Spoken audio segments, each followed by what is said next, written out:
La Bible n'a pas été écrite pour les savants seulement.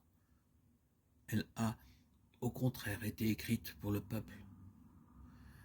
Les grandes vérités fondamentales du salut y apparaissent aussi claires que le jour.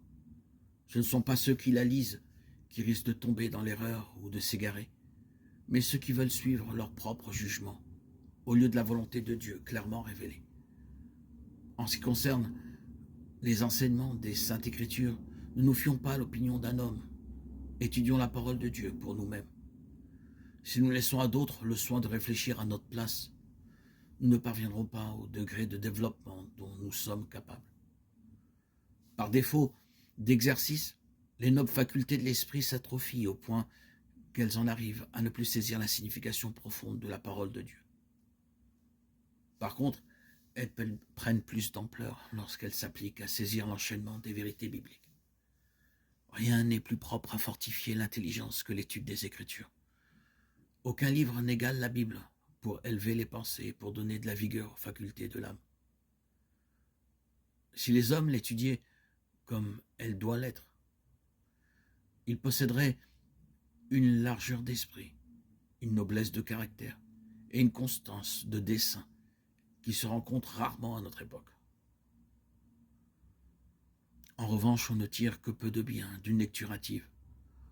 On peut lire la Bible tout entière sans en apercevoir les beautés et sans en comprendre la signification profonde qui reste cachée au lecteur superficiel.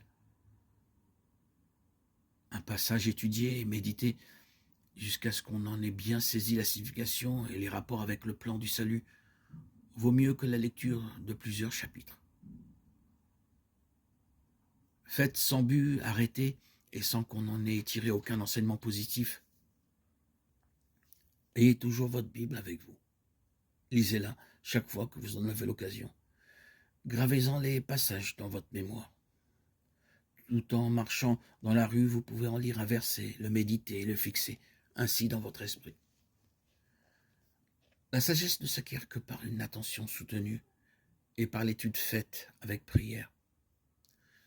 Il est des portions des Écritures qui sont trop claires pour n'être pas comprises, mais il en est d'autres dont la signification n'est pas facile à saisir. Il faut comparer les passages entre eux et les sonder avec soin, réflexion et prière. Une telle étude sera richement récompensée. De même que le mineur, en creusant la terre, découvre des filons du plus précieux métal, ainsi celui qui sonde avec persévérance la parole de Dieu, comme un trésor caché, y trouve des vérités de la plus grande valeur, qui échappent au regard du chercheur négligent.